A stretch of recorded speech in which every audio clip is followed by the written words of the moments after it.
qué fecha les di para entregar tarea de aerodinámica, como mañana, ¿sí? ¿Cómo van con esto?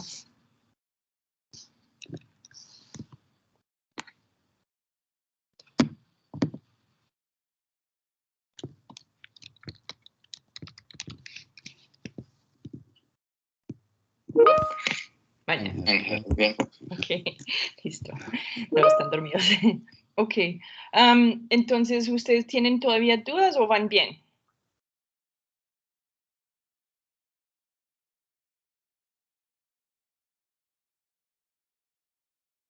Okay. Si les va bien, entonces lo que pensaba hacer hoy es un poco de repaso. Bien, ok, bueno. No, esta tarea lo hice un poco más cortica. Como vale 5 puntos en el curso, no quería que fuera engorroso, pero mi recomendación siempre es hacer más preguntas de lo que pido ahí. Y el libro de Turcotte es muy buena fuente de muchas preguntas en cada capítulo.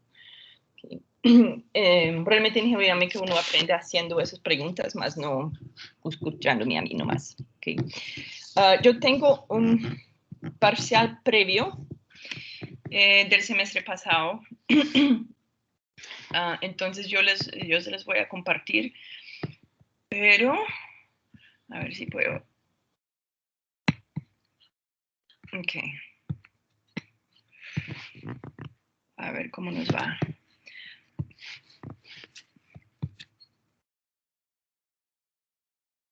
Ok.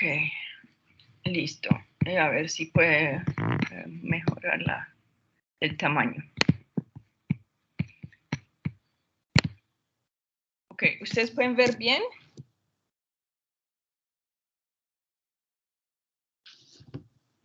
Sí. Ok. Esta primera pregunta, de hecho, fue lo que les pedí en su tarea. Entonces, pues, yo creo que si ya han hecho la tarea, no hay misterio ahí. La idea es, entonces, yo nunca les voy a poner a derivar desde ceros de la ecuación de calor como la subsidencia del suelo del océano o algo así, pero lo que sí se puede es preguntarles cosas basadas en esas ecuaciones como para ver si las implicaciones son claras. ¿Listo? Entonces, esta pregunta, como ya lo han hecho, no lo vamos a repasar. El siguiente es interesante porque en Turcotte y Schubert ellos tienen una fórmula, pero para mí esa fórmula no, o sea, no es intuitiva tanto, o sea, uno tiene que seguir la derivación. Pero quiero hacer un ejercicio ahora porque es ese tipo de pregunta que me gusta. Sin referir a ninguna fórmula, ¿ustedes cómo abordarían una pregunta como estimar magnitud de la fuerza de jalar del slab? Y eso, que voy a ver si puedo dibujar. Ah, no, como es PDF no me deja de dibujar, ¿cierto? Bueno, lo movimos como trampa a un PowerPoint, que es mi forma de hacer trampa para poder dibujar. Porque eso, este tipo de estimación que uno tiene que tener para entender o sea, ciertos temas sin tener que hacer un modelo complejo y tener en cuenta todos los detallitos. Pero entonces hagamos esto de, bueno, yo voy a abrir esta lectura. Perdón. Siempre me levanto como con rana en la garganta. Yo creo que...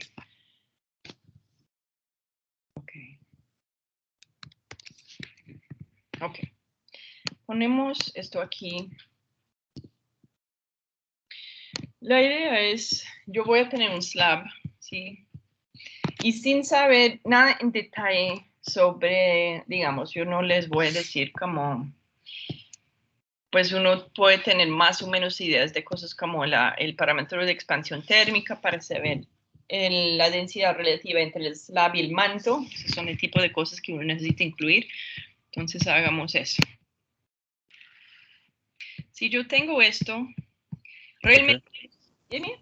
Sí. ¿Ya estás dibujando en el PowerPoint? Sí, ya pueden ver. Ahora sí. Yo estoy viendo solo el PDF. Ah, no, ¿sabes qué? Es que, qué pena. Yo veo cosas que ustedes no ven. Lo siento. Ok, ahora sí. ¿Cierto? Ok. Sí, ya está. Ok. Si yo quiero hacer un problema involucrando un slab, yo no voy a tener tanto detalle. O sea, yo puedo hacer toda la cosa desde como cuál es la batimetría y el espesor con distancia y puedo hacerlo súper fancy con todas las ecuaciones. Pero si alguien me dice, estima más o menos la magnitud de algo, no quiero meter en eso. ¿Sí?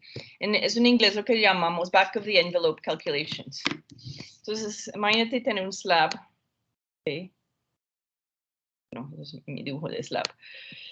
Tiene ciertas dimensiones y lo que voy a hacer es, bueno, tomamos un espesor promedio, asumimos que tiene una inclinación más o menos promedio, ¿sí?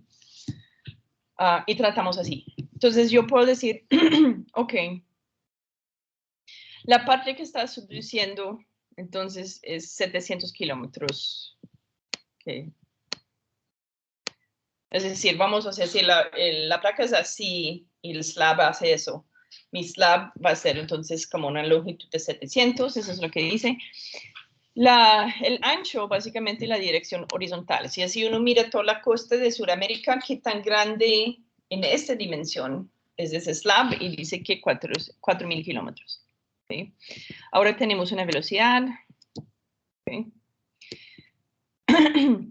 Bueno, eso es como cambio de bueno, presión por Kelvin, pero si ignoramos todo eso, digamos que esto va a ser la diferencia entre esas dos cosas. ¿Okay? Técnicamente uno tendría que utilizar la expansión térmica y sabe más o menos la temperatura de la litosfera en promedio y el manto en promedio. Oh, bueno, eso es, yo no sé qué estoy diciendo, eso es slab y ese es manto. Y sabemos que la diferencia es más o menos 270. ¿Ustedes cómo harían ese problema? Solo estimando la fuerza de slab pull y no teniendo en cuenta todo el diagrama de fuerzas donde tenemos fricción y gravedad y todas las vainas. ¿Cómo lo harían?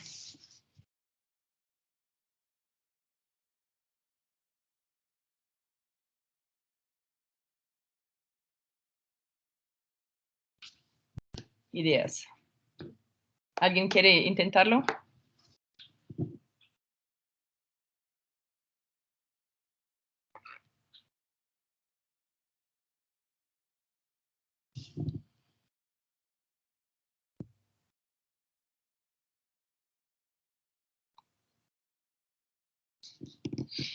Primero, ¿qué significa fuerza de slab pull? Recuerda que cuando hablamos de las fuerzas sobre esta cosa, tenemos un empuje desde la trinchera, o de la ridge, perdón, porque yo tengo como una pendiente así, hay material subiendo y eso está con una inclinación. Y luego al otro lado tenemos ese slab que está colgado debajo del continente y eso está jalando por la gravedad, ¿cierto?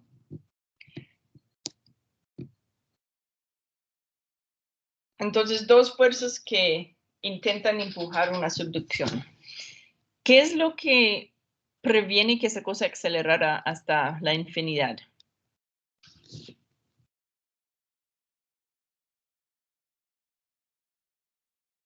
¿Por qué no? O sea, yo tengo una fuerza empujando aquí y jalando aquí, entonces debería tener una aceleración, pero tenemos una velocidad constante. ¿Qué es lo que garantiza esa velocidad más o menos constante?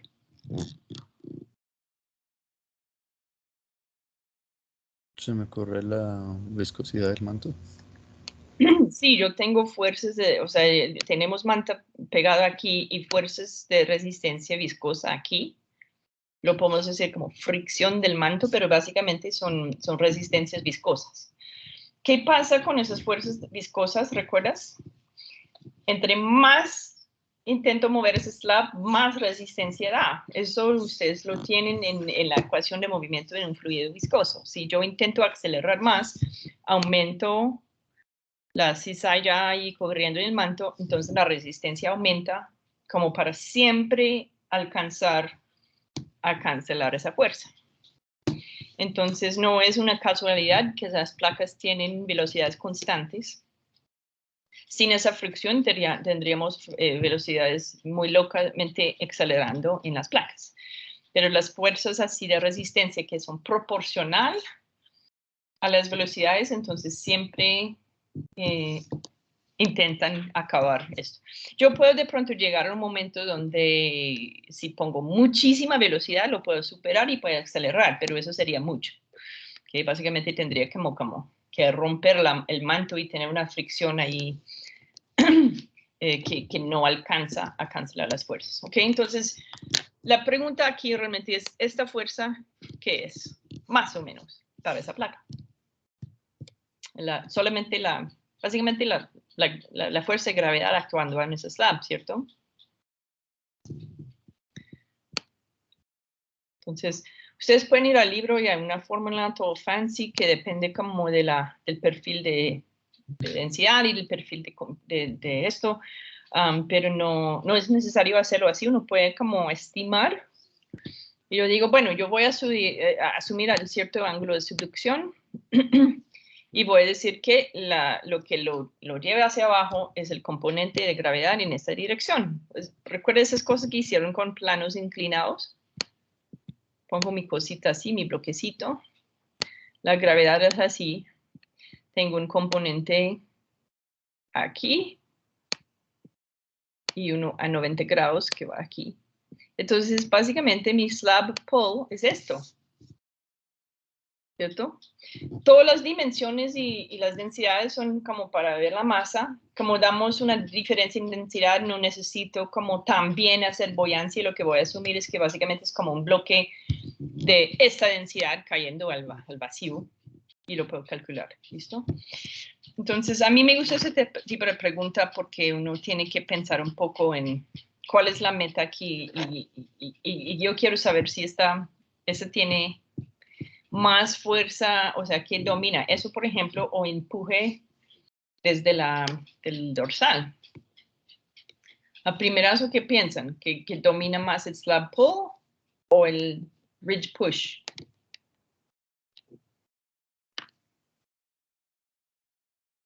Si miro toda la placa.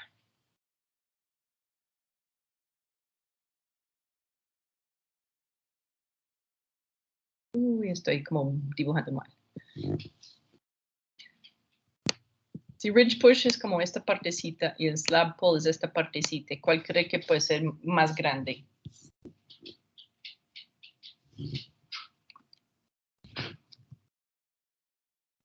De pronto el slab pull, creo que es. Sí, lo que pasa es que primero tiene un ángulo más exagerado y es mucho más espeso, ¿sí? Entonces uno dice, bueno, esta cosa se va a jalar hacia abajo más que esta parte delgadita y menos pendientes. Sí, ok. Otra pregunta, entonces, si yo les preguntara, cuando tenemos deformación en una montaña por esa zona de subducción, ¿eso qué lo produce? ¿Es como una colisión? Digamos, dos carros llegan y uno sabe que con ese choque tenemos una colisión como medio inelástico y con deformación de los carros. ¿Es parecido para ese tipo de problema de cómo se crean montañas o digamos las Himalayas? Sabemos que la India fue así, plac, y se chocó con Europa y formamos todas las montañas Himalayas, ¿sí? ¿Eso es una deformación que viene de una colisión? ¿O qué creen? ¿Cómo lo podríamos pensar?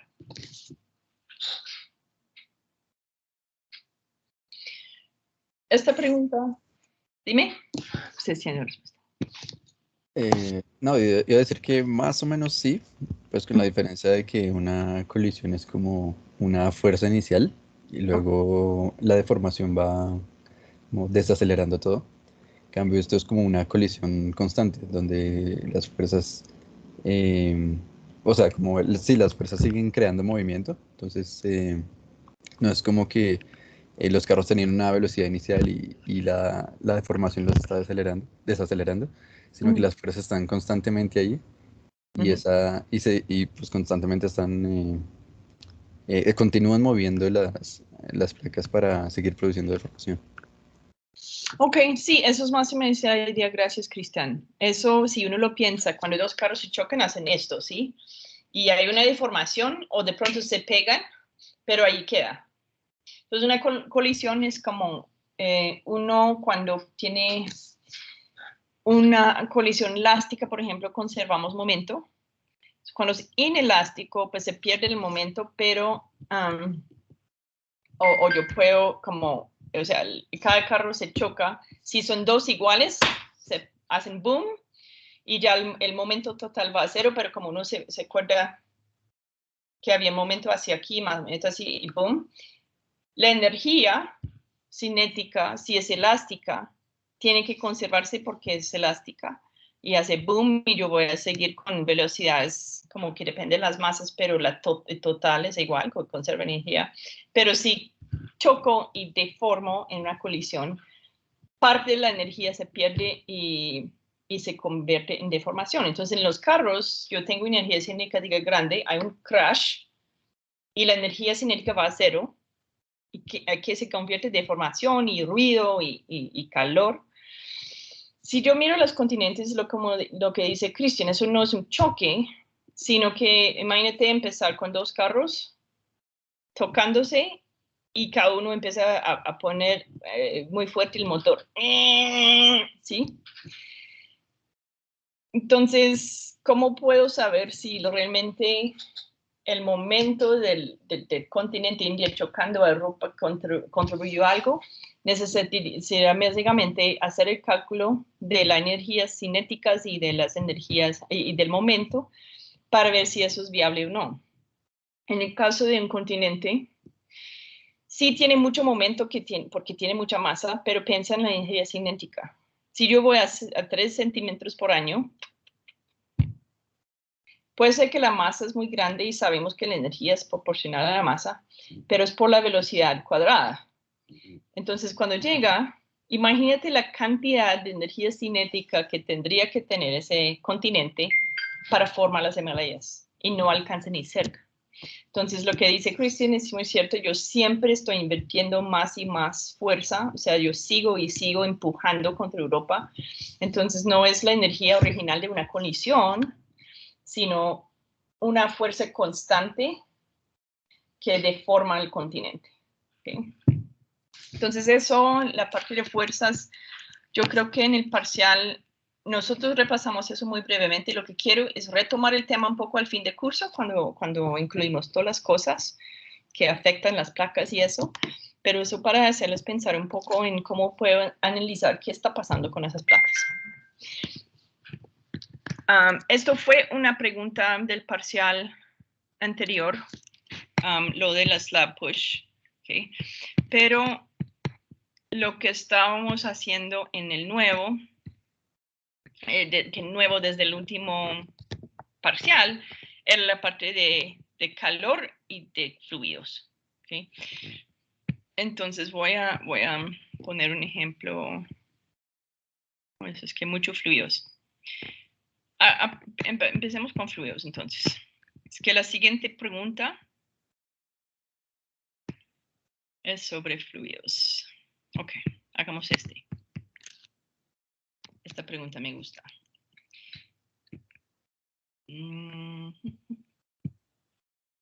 Ok. Necesitaba eso. Ok, listo. Entonces hagamos otro aquí.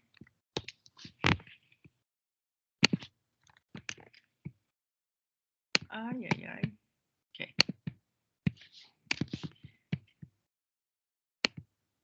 Uy, no, es que no me deja. Déjame hacer un take a snapshot. Sí, lo que pasa es que como es en PDF, eso tiene como arruina mis ecuaciones. Okay. Entonces, esta pregunta fue también el parcial del semestre pasado. ¿Okay? Aquí tenemos el planteamiento del problema. Yo tengo un tubo. ¿Okay? La velocidad es arriba, entonces dirección Z, entonces es un conducto vertical. Ya en la última clase vimos cómo se deriva esa ecuación de movimiento utilizando básicamente la ecuación es constitutiva y la conservación de masa. Entonces, vamos a asumir que ya solucionamos el perfil de velocidad con Z. Vemos que es una función del R, es decir, que si yo tengo un fluido viscoso, yo si estoy al lado de la pared del tubo, va lento o cero. ¿Okay? Entonces aquí dice que U igual 0 a R igual R grande, es decir, que está pegado con las paredes. Entonces voy a tener un máximo de flujo aquí. ¿Okay? Eso es una forma de modelar más o menos lo que pasa en los volcanes, como mencionamos. Y ahora estamos imaginando una cámara de magma aquí abajo. ¿Sí? Y otra más abajo. Entonces, voy a dibujar, porque a mí cuando yo hago esas preguntas siempre quiero empezar con dibujos. ¿Sí? Yo tengo aquí una cámara de magma y hay un conducto a otro. ¿Sí? Entonces, ¿qué pasa? Esto es a una H de 3.5, ¿sí? Aquí. Y este es a 13 kilómetros. La idea es, ok, yo voy a preguntar primero qué tan rápido esto sube. ¿Sí? Entonces, hagamos el primero.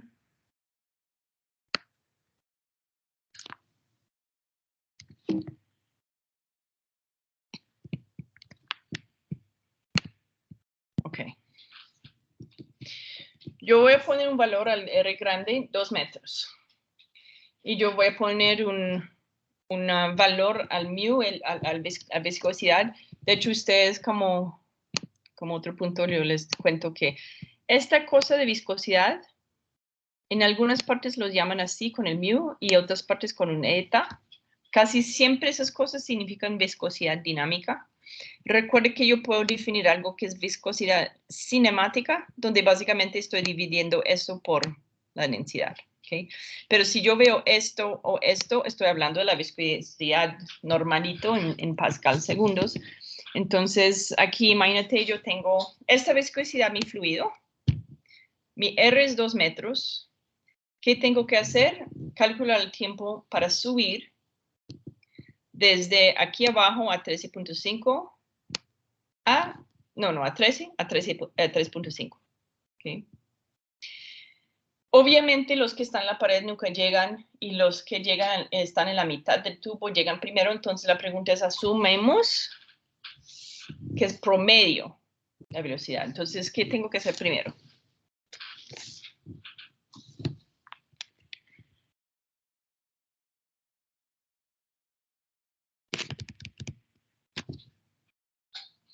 Esos exámenes son largos.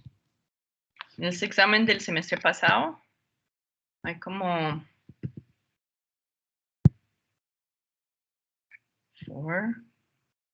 5 preguntas así de largos. Y eso solamente es parte A de esta pregunta.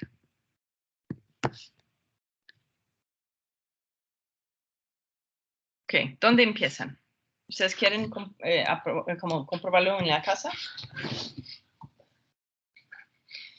Yo empezaría por encontrar el promedio de la velocidad, ¿cierto? Pues yo no sé. Así lo haría porque estoy utilizando esto para calcular el tiempo de subida.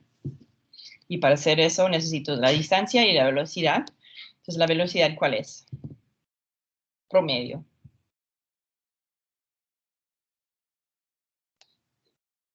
Habría que integrarla. Sí. Sí, sí, cierto, para hallar el promedio. Listo. Sí. Entonces, hay que integrarlo con respecto a qué y dónde.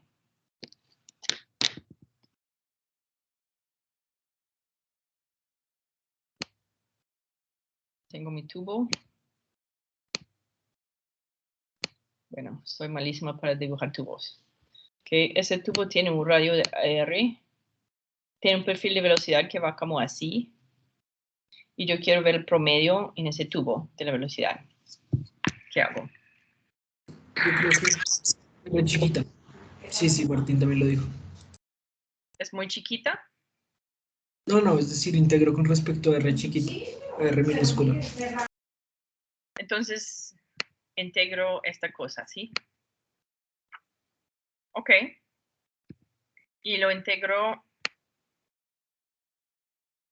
de 0 a R, supongo. Ok. Y la última etapa.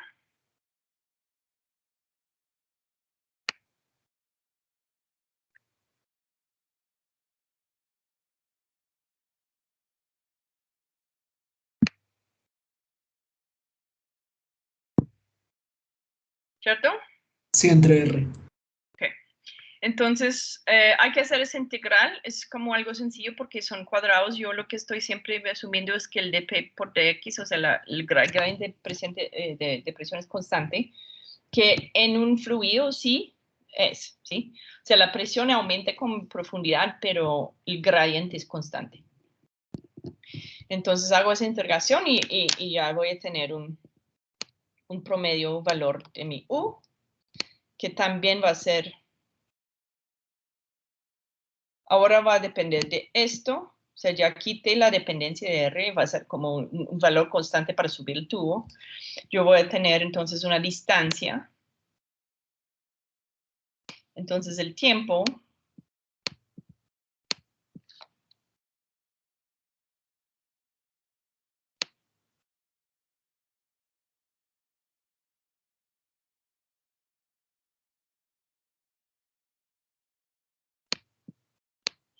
¿cierto?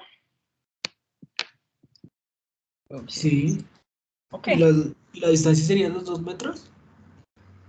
No, la distancia No. serían los 10 kilómetros más o menos, entre y aquí.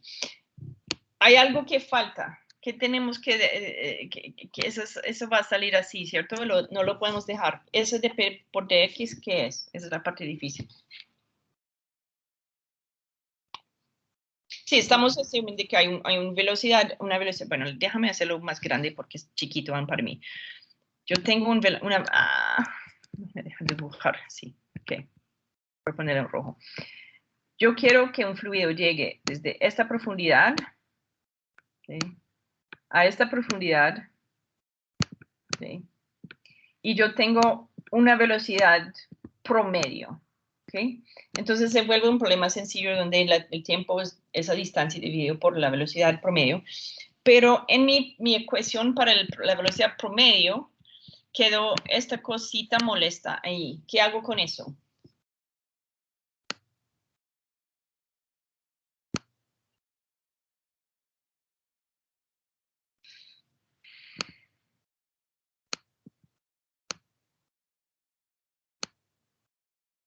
Recuerde qué hago con este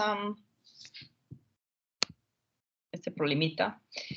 Realmente dp por dx estamos hablando, o sea, es realmente en dirección z. Recuerda cuando estamos haciendo channel flow, si tengo un gradiente entre este punto y este punto, yo voy a tener un flujo en esa dirección, porque eso es lo que provoca el fluido a mover para quitar esa diferencia en presión. Entonces aquí es mismo problema pero vertical. Yo tengo más presión aquí abajo que aquí, entonces hay un gradiente en presión, ¿cierto?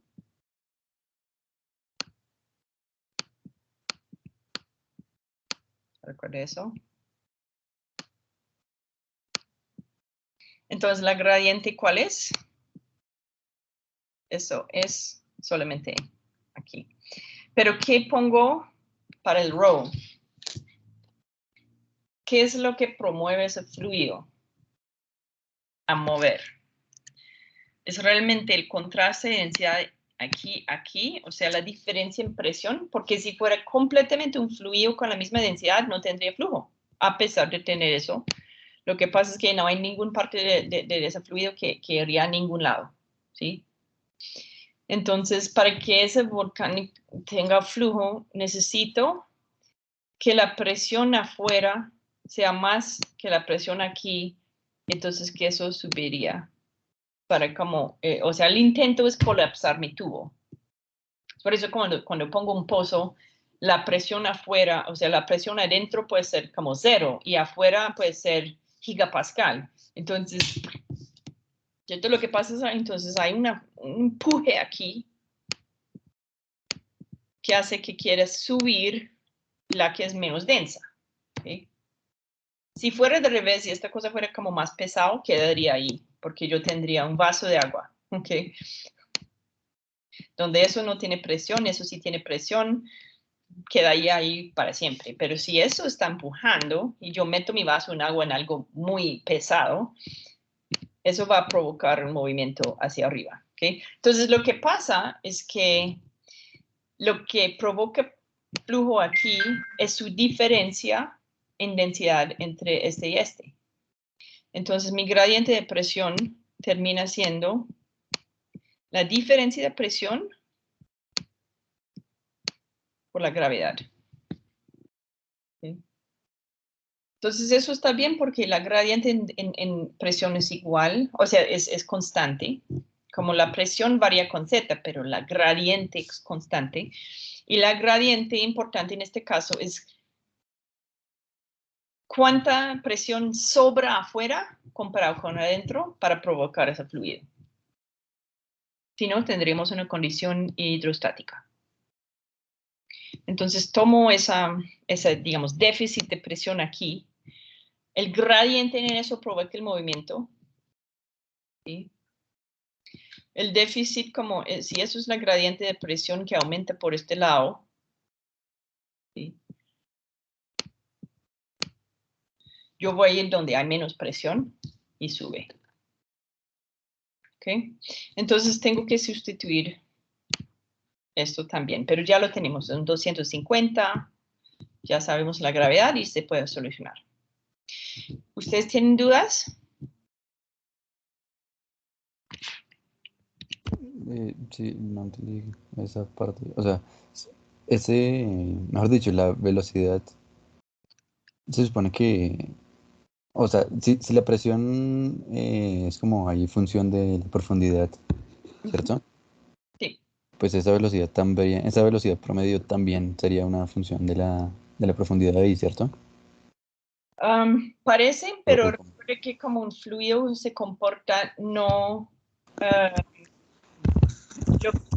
básicamente la velocidad es proporcional a la gradiente de presión. ¿Sí? Entonces no es directamente relacionado con la presión como tal. Entonces, como la gradiente en presión es constante, el fluido va a tener un movimiento constante. Okay. Pero entonces no entendí eso último que hiciste ahí con la de ecuación esta de rho GZ. Ok, yo tengo, sí, yo tengo una, déjame ver, yo voy a poner eso más grande y eso dije. Okay. Dibujar. Es que si dibujo en la presentación es diferente que la otra. Ok, sí, yo pongo muchos problemas en geodinámica lo hacemos con algo que se llama sobrepresión para ahorrar el problema de intentar como comparar estrés con estrés hidrostático. ¿Sí? Si yo tengo algún fluido así, con una densidad constante, esta cosa queda ahí para siempre. Es una condición hidrostática y está en equilibrio.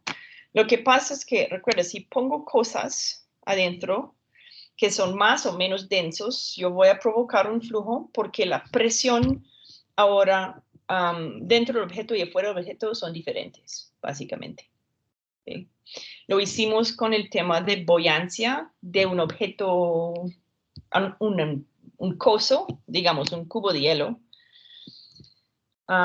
Esta cosa está en equilibrio cuando ya llega el momento donde la presión adentro es litostática, básicamente. Pero si yo meto mi cubo de hielo debajo del agua y yo voy a tener una situación donde la presión ya no es hidrostático, sino tengo una presión diferente, digamos, aquí que aquí, el flujo va, o sea, la presión alrededor de esta cosa va a empujarlo hacia arriba. Si yo estuviera en un contenedor donde la presión fuera igual en todos lados, pues yo estaría comprimiendo esta cosa y no iría por ningún lado. Entonces, para que se mueva, necesito una gradiente en la presión. ¿Okay? Si hay menos presión arriba que abajo, la cosa va a mover. Yo puedo imaginar un fluido como igual. Si yo tengo un canal aquí lleno de fluido, pero alguien me pone más presión aquí que aquí en el fluido, eso va a fluir para quitar esa diferencia. El ejemplo que vimos fue cuando yo pongo un casco de hielo encima de la tierra y miro lo que pasa dentro de ese fluido. La presión aquí es como casi que cero y aquí, la presión aquí tiene el peso de esta cosa encima.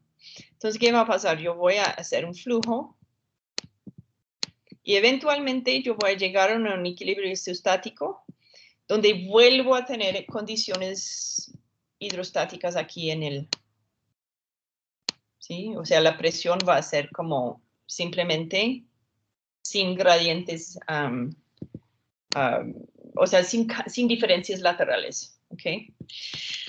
Entonces, si yo no tengo este aumento de presión con profundidad, yo puedo meter cositos y no van a mover. ¿Okay? Yo puedo meter mi tubo de magma adentro de esto y no va a pasar nada. Pero el hecho es que la presión aquí es baja y la presión aquí es alta, hace que esta cosa quiere buscar una forma de subir a donde hay menos presión. Cuando hablo de presión, realmente estoy hablando de un déficit de presión ahí, porque si fuera igual que todo, pues no pasaría nada. Pero lo que tengo es una situación incómoda donde tengo algo boyante aquí abajo, ¿sí? Donde la densidad es mayor aquí, afuera que adentro. Entonces hay como una diferencia, un contraste en densidad. ¿Cómo varía eso con profundidad? La diferencia en presión, si yo tengo presión 1 y presión 2 aquí. Eso sí son funciones de Z, ¿sí? Si llego a la superficie, están iguales. Si llego al fondo, presión 1 va a ser mucho mayor que presión 2. Entonces voy a tener una situación donde el empuje es máximo aquí y disminuye hasta que esté a cero ahí.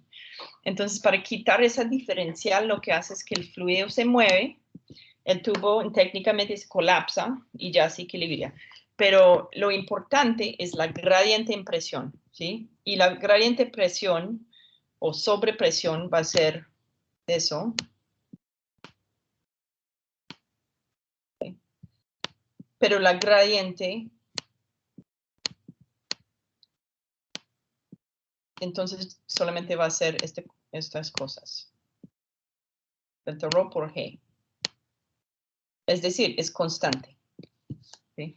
Si yo tengo una presión que varía linealmente con profundidad, la gradiente de presión en todo el líquido es constante. Y ese gradiente en presión, el dP/dx, es lo que provoca el movimiento. Si eso fuera variable, yo puedo producir una aceleración en el fluido. Pero como es constante, básicamente el fluido fluye a lo largo del gradiente de presión para quitar esa diferencia que está ahí como provocando el desequilibrio. No sé si eso contesta la pregunta. Entonces, la gradiente de presión es lo que provoca el flujo, más no la presión total o presión como función de Z, es como la gradiente. Y la gradiente en este caso es constante. Ok, entonces, según eso, teníamos, digamos, ya hablando matemáticamente, teníamos como la ecuación esta de U promedio, que era como la integral, y para sacarnos ese diferencial de presión respecto a X, era como cambiarlo por el delta rho G, digo, Sí. el delta presión G. Ah, ok. Eso se vuelve un constante porque no depende de áreas, es como simplemente un gradiente constante en todo el fluido. Ya ahí.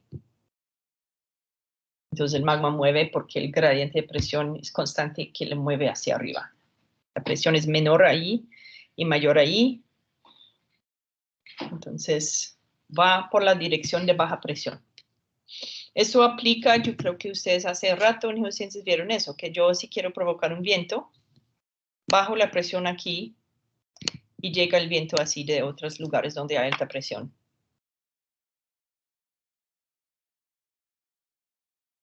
Lo pueden ver como igual que cuando se cae el agua. Si yo tengo un pendiente así y pongo agua aquí, la presión se va a mover a donde no hay agua. Si lleno el tubo, entonces yo tengo siempre un flujo, porque si esta cosa cae y deja un hueco, no permite dejar un hueco, porque eso sería una muy baja presión y algo llegaría para llenarlo. Y eso viene un poco de la ecuación de continuidad, de que yo no puedo tener huecos en mi fluido. El momento que quito algo, tengo una baja presión, algo llega para llenarlo y nunca voy a tener un vacuo. Entonces, lo que pasa en el caso de los volcanes es que si yo tengo una cámara de magma aquí y eso empieza a subir, empieza a colapsar los lados. ¿Sí? En algún momento, si se va todo el magma, entonces ya voy a tener esta cosa colapsada y el fluido hacia arriba. Y eso es efectivamente lo que pasa. Si yo veo en la superficie qué pasa y saco magma de aquí, hay un colapso aquí que hace una subsidencia en la superficie, porque yo no puedo dejar un vacuo, se colapsa. Y mientras esta cosa puede fluir, es lo que va a pasar.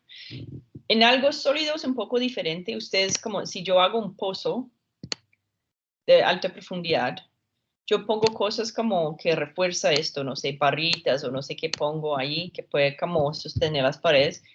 Y como lo que hay al lado aquí no es fluido, no lo va a llenar. Pero si fuera fluido, no hay forma de guardar abierta esta cosa. Yo no puedo hacer un hueco en un fluido. El hecho de que puedo hacer un pozo es porque alrededor yo tengo un sólido. Sí voy a causar una presión, y lo que pasa en mi cámara de magma es que yo lleno esto de fluido y la presión lo espicha hacia arriba. Pero yo no lo puedo llenar con este fluido.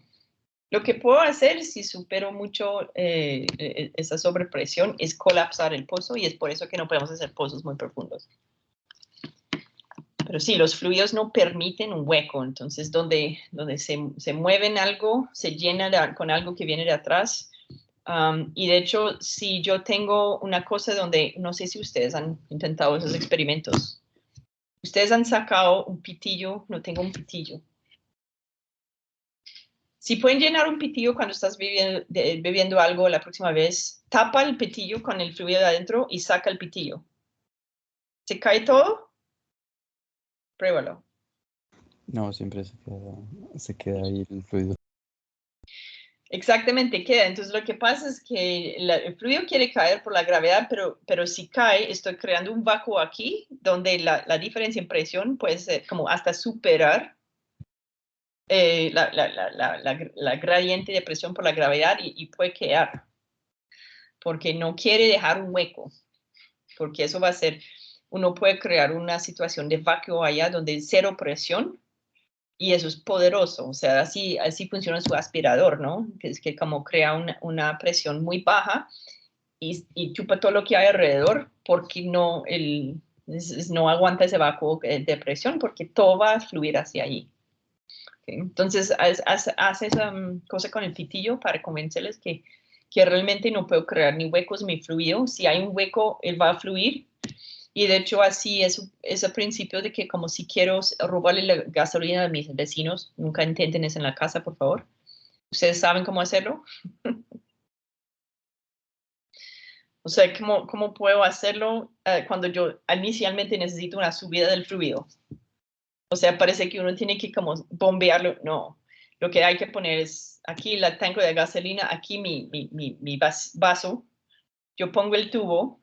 El momento que pongo suficiente fuerza como para subir el líquido así y empieza a caer, va a seguir y seguir y seguir, porque no puedo dejar un hueco en mi tubo. ¿Sí?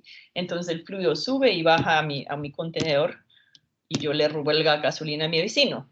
¿Okay? Entonces esa cosa de presión causando flujo tiene muchas implicaciones, y lo que tienen los volcanes es que yo tengo una menor densidad dentro de mi conducto que afuera, y como esto es capaz de fluir, va a fluir lo largo de la gradiente en presión, como para equilibrar un poco esa incomodidad de tener cosas comprimiendo. Ok. ¿Más dudas? Ok. Entonces, en el examen yo lo que pondría son cosas relacionadas, o sea, que no necesariamente derivar una ecuación desde cero, sino utilizar la ecuación, que es lo que más uno hace. Y de hecho, en problemas de esta misma Z, sí, estamos hablando de Z en este caso, porque si es horizontal, el gradiente y flujo es sí, si es vertical, el gradiente y el flujo está ahí. Okay.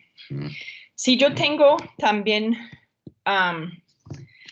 advección, que recuerde que yo sí tengo una ecuación de calor, yo puedo tener la parte de flujo que me dice cómo ese fluido está transportando calor para darme una nueva temperatura ahí.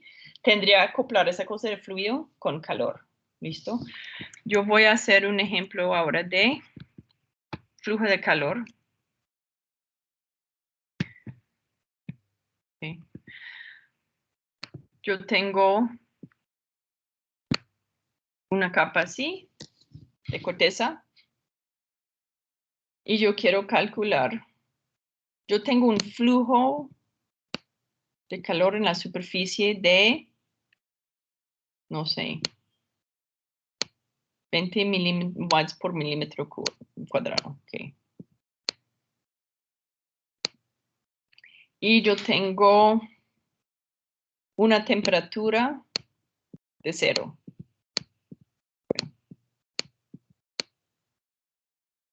Asumiendo que no hay producción radioactiva ahí en el slab, ¿cuál es la temperatura como función de Z? Ustedes ya tienen sus ecuaciones apuntadas y al lado del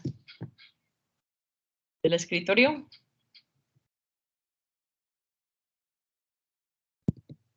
Yo les di algo más complicado en la tarea, ¿sí? Con 2 capas. Yo les puedo dar 5 capas. O yo les puedo dar una producción radioactiva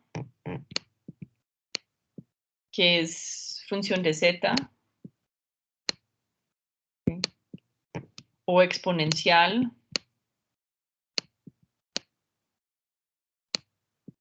¿Sí? Yo puedo hacer esas cosas. Y ustedes tienen que solucionar la temperatura como función de profundidad. ¿Con este tipo de preguntas están contentos? ¿Ya pueden hacerlo en un examen? Recuerden las 2 ecuaciones que se necesitan, ¿sí? Profe, pero si esto sale en el parcial, ¿sería como una geoterma continua o una temperatura específica que toque con? Sí, tendría que hacer esto. Recuerden, empiezas con... Okay. Entonces, cuando hablamos de equilibrios, estamos diciendo que no, hace mucho que no hay perturbaciones, ni intrusiones, ni cosas nuevas pasando, y que eso ya de largo plazo no está cambiando con el tiempo. Y yo lo que saco es un geoterme equilibrio. ¿Sí? Que digamos, en cualquier parte del continente que escoges vas a ver eso. En el continente, si yo veo anomalías térmicas, digamos, yo tengo flujo muy fuerte aquí y luego uno muy chiquito aquí, ¿cuál puede ser la causa de las variaciones en flujo de calor en la superficie dentro de un continente?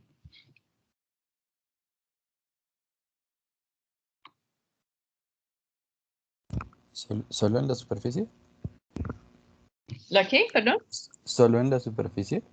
Sí, estamos donde, digamos, yo mido el flujo superficial de calor y durante mi perfil yo mido que como hay más flujo aquí que allá y que varía según lo que voy en el mismo continente. ¿Eso qué causa podría tener?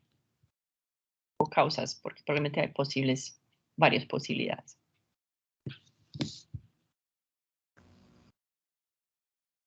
Pues en ese caso, pues siendo solo en la superficie, influiría como la incidencia del sol y pues el clima en general.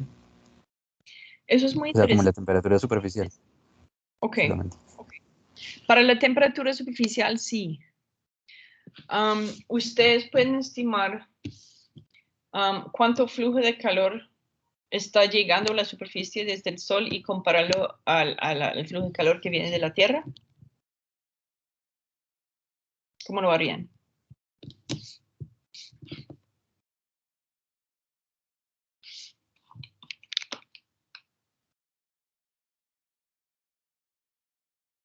Tocaría revisar las condiciones de frontera de pronto, como en vez de asumir que la temperatura será en la superficie, se asume que esa temperatura es la que llega al sol, no sé, es la energía.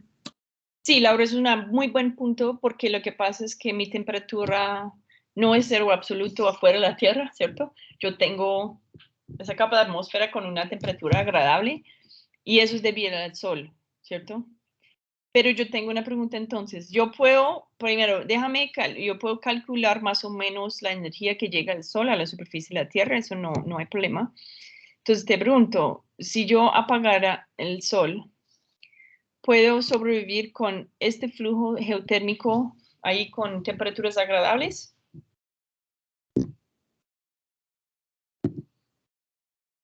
Y sentiría una diferencia en mi temperatura según si estoy aquí o aquí o aquí. ¿Qué piensan? Es decir, ¿qué domina? ¿El calor que viene dentro de la Tierra o el calor que viene del Sol en mi alrededor, en la atmósfera?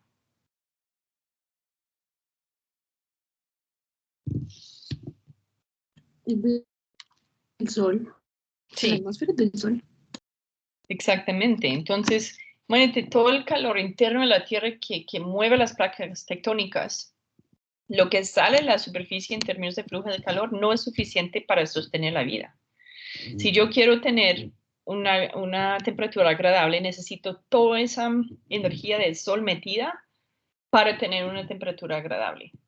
Porque la energía geotérmica yo lo puedo procesar, yo puedo crear calefacción y convertirlo en otro tipo de energía y lo utilizan así.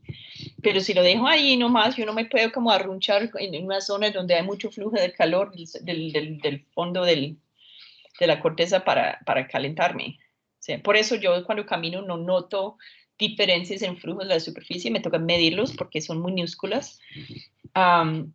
Pero no, eso no es suficiente para calentar la atmósfera de la misma forma que el sol lo calienta. Entonces, si ustedes quieren como hacer un ejercicio interesante, hagan la estimación de cuánta energía llega del sol versus cuánta energía está saliendo de la Tierra, a ver qué aporta más a la atmósfera. ¿Sí? Se puede calcular. ¿Sí?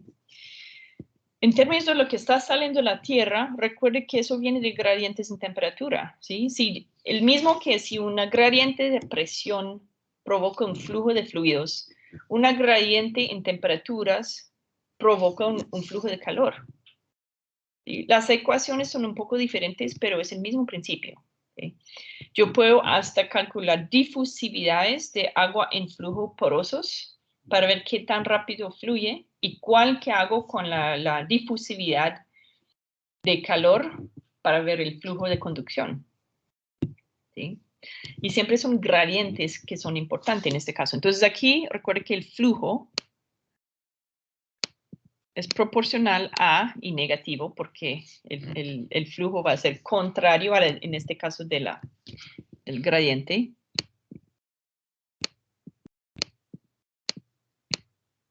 Recuerda, es mi famosa ecuación ahí. Okay. Entonces, si yo tengo variaciones en la superficie del flujo que sale, ¿qué es lo que puede provocar eso? Asumiendo que tenemos la misma conductividad, que no es cierto, o sea, las rocas también varían en su conductividad, eso sí es cierto. Es por eso si yo tengo cosas escondidas, diapiros de sal, ¿sí?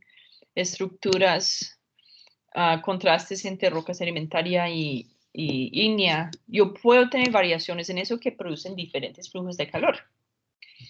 Pero la influencia más grande es esto.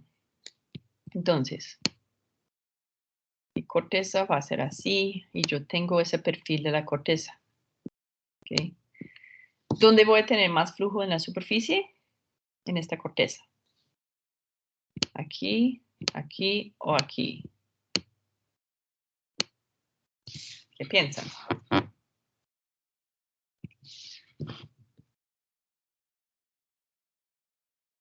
Era donde es más grueso, ¿no? No, no es más, Digo, perdón, donde es más más. delgado porque hay un mayor contraste de temperatura Ok. entre lo que viene de dentro y lo que está afuera, creo. Sí, exactamente. La gradiente, si esa temperatura es constante en esta superficie y en esta superficie, el gradiente aquí es muy grande y la gradiente aquí es más pequeña. Entonces, eso es preciso lo que vemos con mediciones de flujo de calor en la superficie en todos los continentes, es que hay fluctuaciones y muchas veces están relacionados con diferencias en espesores del continente. Y digamos, los escudos, como en Brasil, en Canadá, y eso tienen flujos muy bajos de calor. Eso puede ser como, no sé, 10 veces menor que en una zona muy activa, como muy estirada, delgada, cerca de un ridge, ¿sí? Los animalitos que viven en los dorsales, en el agua, sí, viven totalmente de energía geotérmica. O sea, digamos, la zona fótica del mar es hasta dónde, no mucha profundidad, ¿sí? Entonces yo llego a un momento donde el sol, la energía del sol que llega es cero y los animalitos que necesitan calor viven alrededor del ridge porque el flujo de calor es enorme. Yo tengo un gradiente de temperatura que es básicamente la temperatura del agua que puede ser a -4 y la temperatura del magma que puede ser a 1000.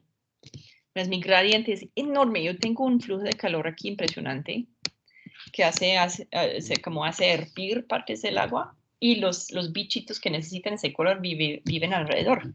Ellos no necesitan el sol. ¿Okay? Pero si van allá al lado de la subducción en Sudamérica, se mueren porque pues aquí sí es -40.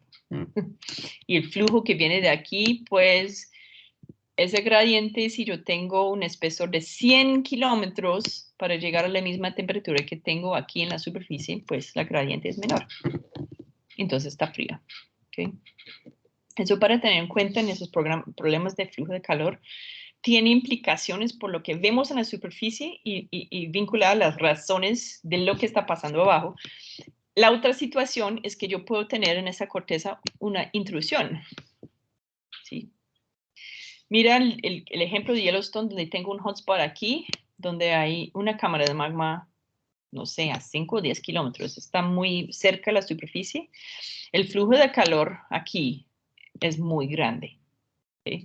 Y si yo hago mediciones de flujo de calor en la superficie, van a ser 10 veces más que, no sé, en Kansas. ¿Okay? Entonces, uno midiendo lo que está pasando en la superficie puede intentar calcular hasta espesores del continente o saber si hay una intrusión, que si, digamos, yo tengo alto flujo aquí y frío alrededor, yo digo, bueno, donde hay alto flujo hay una intrusión allá. Si no, sería un hueco ahí en la corteza, pero más probable una intrusión, ¿cierto? Ok. ¿Más dudas sobre esto? ¿Podrían hacer una pregunta de geotermas equilibrios? Parcial. Entonces tenemos ahora pregunta sobre flujo viscoso. Pregunta sobre flujo conductivo de calor, equilibrio. ¿Qué otro tipo de pregunta puedo poner? Yo puedo poner una cosa que combina las dos, ¿sí? La convección del manto que ya hablamos, aunque yo le digo que para próximo parcial, ¿sí? Entonces no voy a poner convección, pero miramos stream function. Entonces, flujo viscoso en 2D. Esa es otra posibilidad.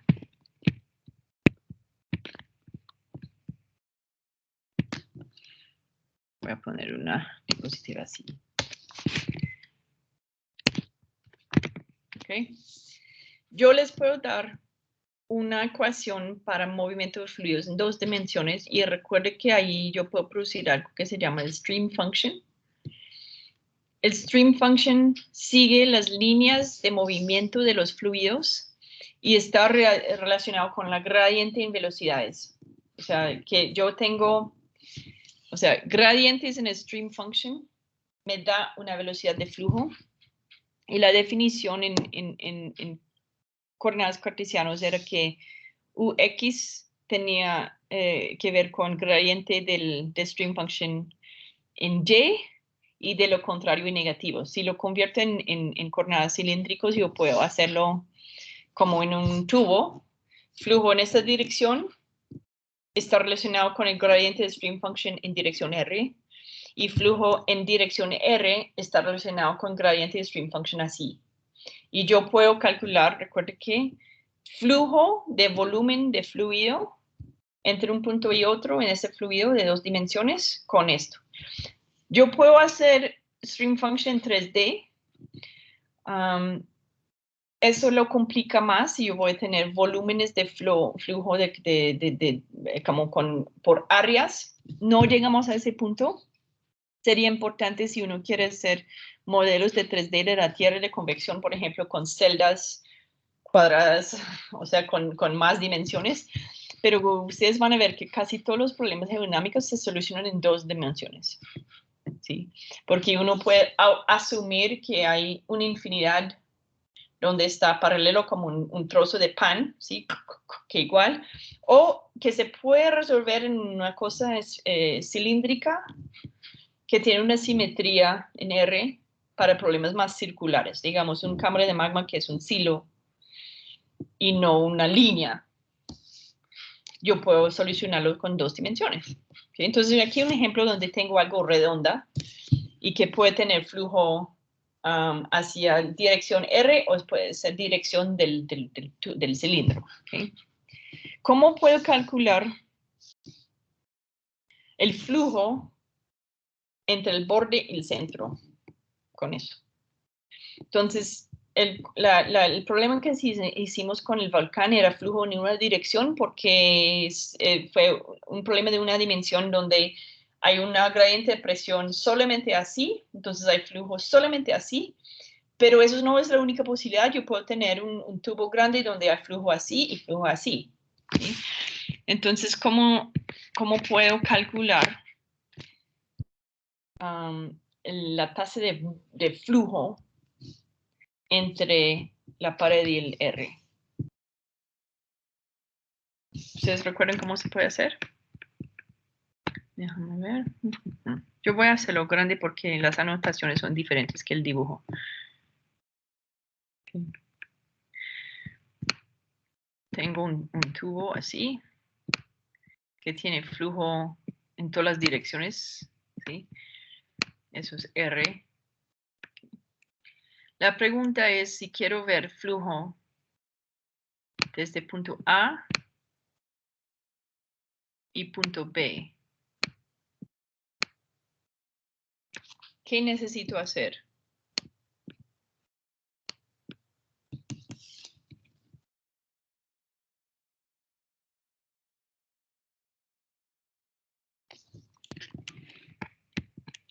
Yo voy a ver.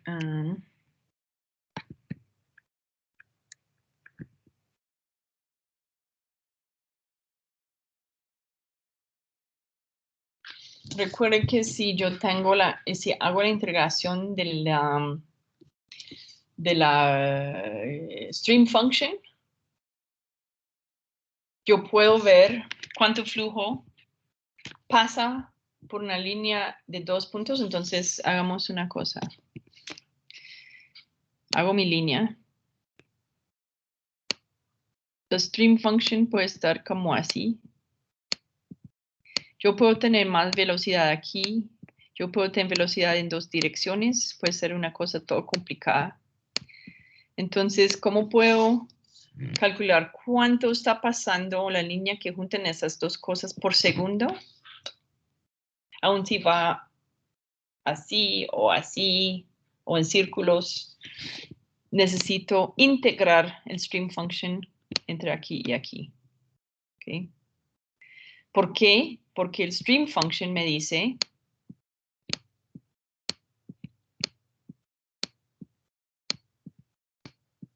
algo sobre también la rapidez del flujo, ¿sí? Si tomo la gradiente del stream function en esta dirección, yo voy a tener la velocidad de flujo en esta dirección. ¿Okay? Entonces, si integro esto, va a ser como integrar todo eso que estamos viendo aquí entre este punto y este punto para calcular la cantidad total de fluido que pasa cada segundo. ¿Okay? Entonces, ustedes pueden hacer ese ejercicio en la casa para ver, como digamos, si yo tengo un caudal del río, yo puedo hacer el mismo ejercicio. Yo tomo un punto aquí, un punto allá. Y si estoy mirando simplemente un flujo en 2 dimensiones, yo puedo decir que el stream function es así. Si eso es cuadriculado, yo lo puedo también multiplicar por la profundidad, pero integro la stream function de aquí y aquí y tengo cuánta agua está pasando, ¿sí? ¿Por qué? Pues lo que pasa es que yo solo tengo la velocidad como función de esta dimensión. Si lo integro, yo tengo algo como la longitud de esos vectores de flujo de stream function y yo puedo calcular cuánto fluido está pasando por segundo en toda la área de entre aquí y aquí. Entonces eso está en la diapositiva. Si quieren repasar esa parte, ese es el otro tipo de pregunta que podemos hacer. Okay. Estamos acabando el tiempo un poco de la clase, entonces voy a mostrarles una pregunta más. Si quieren, yo puedo poner las preguntas en el coso. Ok, la última parte es que, estamos hablando de flujo laminar. ¿Qué número no dimensional utilizarán para ver si es laminar o no? ¿Se acuerdan? El de Reynolds. Reynolds, sí, exactamente. ¿Recuerden lo que dice más o menos el Reynolds number?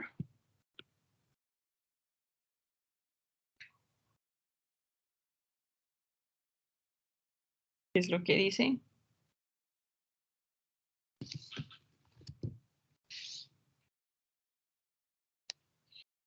Si es muy grande, es viscoso, creo. Ok. Hay como una pelea entre la inercia del fluido, o sea, las aceleraciones dentro del fluido y la resistencia viscosa, ¿sí?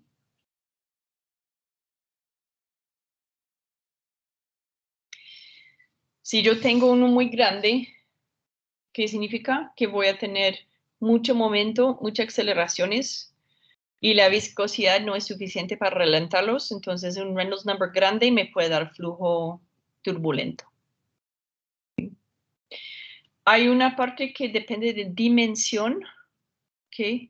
Y recuerde que si yo tengo flujo en un plano, un canal muy, muy, muy chiquita, yo puedo bajar un poco el Reynolds number porque yo voy a tener contacto aquí y aquí, que aumenta la resistencia viscosa. ¿Sí? Voy a crear fuerzas de cizaña dentro del fluido más bravo. Si tengo algo más grande, el fluido en el centro no va a ser tan influido por ese bordes rígidos, entonces yo puedo tener más momento y la resistencia es menos. Entonces es interesante porque no solamente la propiedad del fluido como tal, sino la propiedad del contenedor. Entonces, por eso, no sé, si ustedes utilizan un pitillo muy chiquito para tomar una bebé o un pitillo más grande, es mucho más fácil con el más grande, ¿sí? Entonces, esa resistencia es importante. En el caso de pitillo es un poco más complicado porque tengo tensión superficial entre el plástico y el agua, pero el principio es un poco igual. Hay una resistencia de flujo cuando yo tengo los lados muy cercanos. Para meter una velocidad alta aquí y baja justo al lado, yo voy a crear unas gradientes en mi velocidad muy fuertes y eso es lo que va a aumentar la resistencia viscosa. Entonces intenta, no sé, algo muy viscoso que a ustedes les gustan comer, algo frío con, no sé qué más, una malteada. Si lo hacen con un pitillo chiquito, van a ver cómo qué tan difícil es comer una malteada con un pitillo muy, muy, muy delgado. Es la única comparación que puedo pensar ahora. ¿Okay? Entonces, estos números no dimensionales a veces son propiedades del fluido, pero también pueden ser propiedad del contenedor y hay que tener eso en cuenta. Entonces, el Reynolds number también tiene algo sobre la dimensión o el ancho donde está pasando el fluido. Okay. Bueno, preguntas, dudas. Yo puedo subir ese parcial para que lo intenten. Preguntas sobre, sí, eso no. Pero eso es básicamente la estructura de mi examen. Yo voy a tener algo conceptual donde tiene que como explicar algo. Puede ser algo sobre lo que hablamos de flujos de calor y eso. Y unos que son cálculos utilizando, normalmente aplicando esas ecuaciones a un problema. Okay. Esta pregunta ese examen del semestre pasado tenía 5 preguntas. Para mí es un poco larguito. Yo lo que pienso es que de pronto 4 es suficiente y si uno es como conceptual y los otros cálculos o una mezcla en la pregunta de un cálculo y un concepto. Y eso es la estructura que pienso. Ustedes mencionaron que de pronto les gustaría tener algunas cosas de selección múltiple. Lo que voy a hacer con selección múltiple en este caso va a ser cosas más conceptuales. Porque hacer cálculo y luego hacer selección me parece como una especie de trampa, porque uno puede literalmente hacer toda la pregunta correcto y no dividir por 2 y sacar una respuesta mala y uno tiene 0. Entonces me parece como una jartera tener selección múltiple de ese tipo. Entonces lo que prefiero es tener una selección múltiple conceptual y de pronto los cálculos. Y así uno puede ganar como puntos parciales por hacer bien el concepto y aplicar la ecuación y aun si hacen un error no les sale fatal. Okay. ¿Más dudas, inquietudes?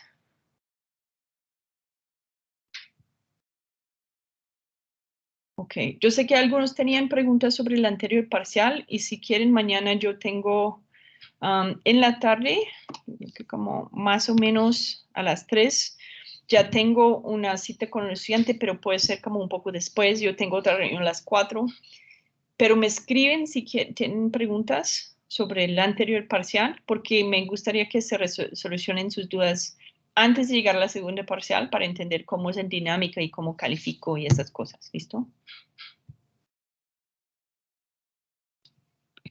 Ok, yo veo que como hay 6 personas hoy, como hay un poco de trauma en estas alturas del semestre con tantas